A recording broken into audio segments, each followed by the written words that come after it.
¿Cómo está? And welcome to another edition of Los Wavos Nightly, hosted by your favorite professional athlete rehabilitation expert, the owner, president, and general manager of Los Wavos Resort and Casino, me! Senor Wavers. You know we have some huge stars on the show here before. Jet fans of course know that we had Joe Flacco in the building, Adam Gase was here not too long ago, Miguel and Xavier from the legendary Latin boy band Menudo, they have been in the house. Kanye West of course didn't do an interview here, but did use our studio to film his recent Pete Davidson hate video and left us a 5-star review on Yelp, so thank you very much for that, Kanye. You may be breaking down mentally for the world to see, publicly stalking and harassing your ex-wife, but in my book, you are a wonderful human being who obviously cherishes family values. Forget all that, everyone. Today we have a very special treat, one of the most anticipated interviews of all time, and one of the most controversial guests we have ever had on the show. The most overpaid player in the NFL by a large margin, former New York Jets safety Jamal Adams joins us today. Jamal, thank you very much, man. How you doing? I'm good. I have a lot of respect and love for you, brother. If it wasn't for you, man, I think the show would be nonsense. You heard that, Mike? You heard that, Keith?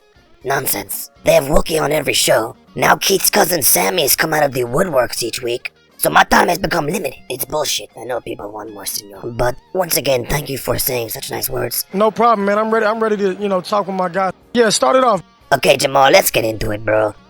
You've been called immature, selfish, transparently phony, a drama queen, fake, an entitled snowflake, Whoa. overrated, a self-centered clout-chasing Gen Xer, and of course, a legend in your own mind.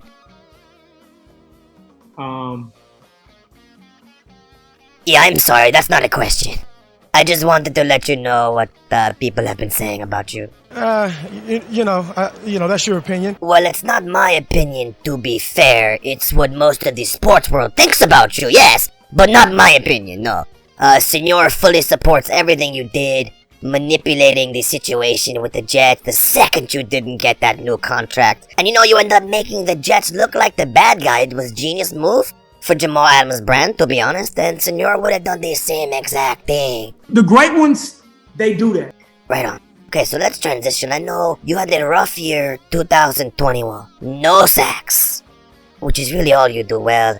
You also were one of the lower rated safeties in the league. The Seahawks had their first losing season since 2011, so I have respect and admiration for the work ethic this offseason in Los Wavos, guys. This man has turned off his social media, thrown away his phone, completely cut off all contact to the outside world, no idea what's going on with NFL trades, roster moves, team drama. He even has no clue what has been going on in Seattle or any of their most recent roster moves. Is that not true, Jamal? Yeah, man. Kudos to you, especially in this day and age. Absolutely amazing that you dedicate yourself to your craft in that way, but I do think it's time to break some news to you in regards to the Seattle Seahawks, and I'm very sorry to tell you this, but while you have been here in Los Wavos, the Seattle Seahawks traded Russell Wilson to the Broncos.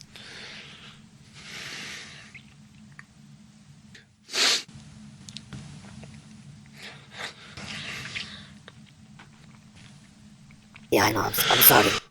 I'm sorry, I know it's hard. I know it's hard, Jamal. And on top of that, the current quarterback of the Seattle Seahawks is Drew Lock.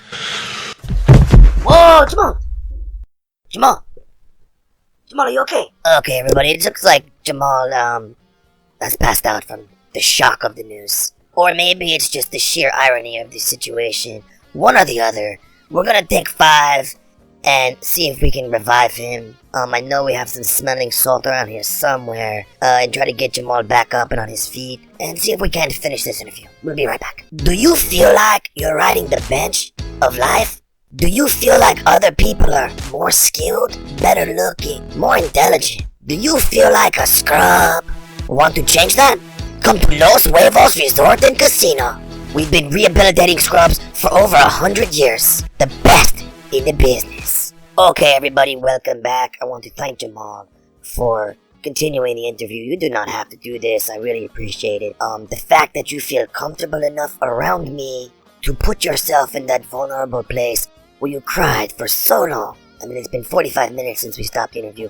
We're back now, finally on the right track. I want to thank you so much for that. I know it's hard to continue. You've been very open and honest about the amazing culture in Seattle and your admiration for Russell Wilson. Now, I know you're a man of big emotions. I should not have poured it on when I threw that Drew Lock information on there. That was not right. I'm sorry. I saw you switch off mentally when I said that. That's my bad. Thank you for showing me that side of Jamal Adams and showing the listeners as well.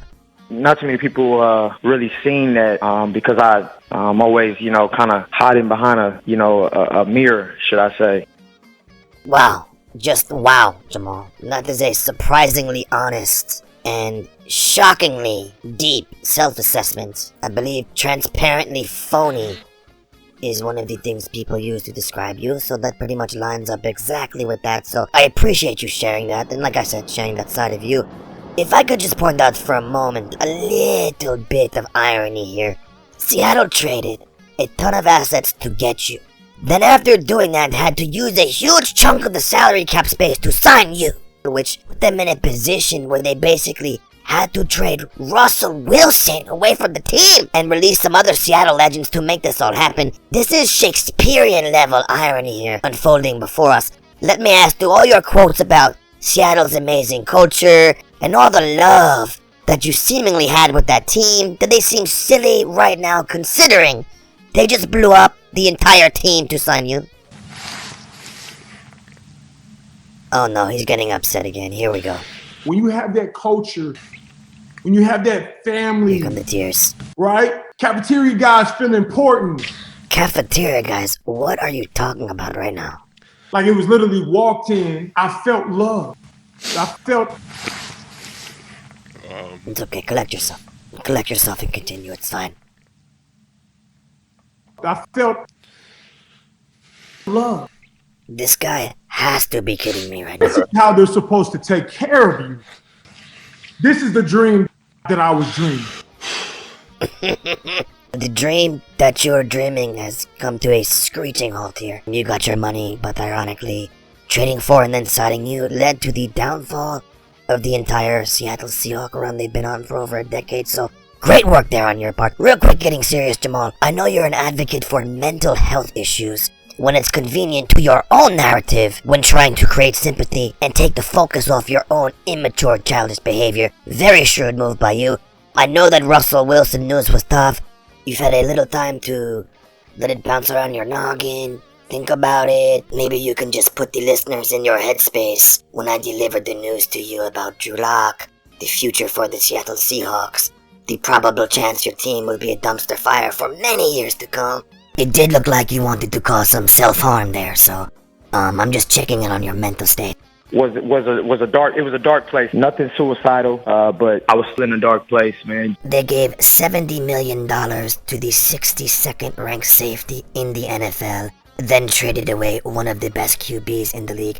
Seahawk fans are probably in a dark place also. Trading a future Hall of Fame Super Bowl quarterback and giving guaranteed money to a garbage safety. That is a strange business approach, to say the least. That would be like firing Morgan Stanley as your financial advisors to free up money to bring Flavor Flav on board in a corporate position. I mean, it just does not make business sense at all. Jamal, I can tell this interview has taken an emotional toll on you, but look, I will lose all respect as a journalist if I don't keep it real with my guests. You know how this man, I have a certain reputation to uphold here in Los Wavos. I'm thinking right now, we hit the pause button, we grab a drink, relax, reset, maybe come back and go at this again tomorrow with a clean slate. What do you say? Time you want to sip some hen dog, man, we can do that, man. Let's go sip that hen dog on the beach or something, man. It's been a while since old Senor was sipping on that Henny, but I'm ready to get turned up tonight, Jamal. Let's do this. We'll call this part 1 of the Jamal Adams interview, everybody. Jamal, once again, thank you for your time. You already know, man. It's much love over here, man. I appreciate you, buddy.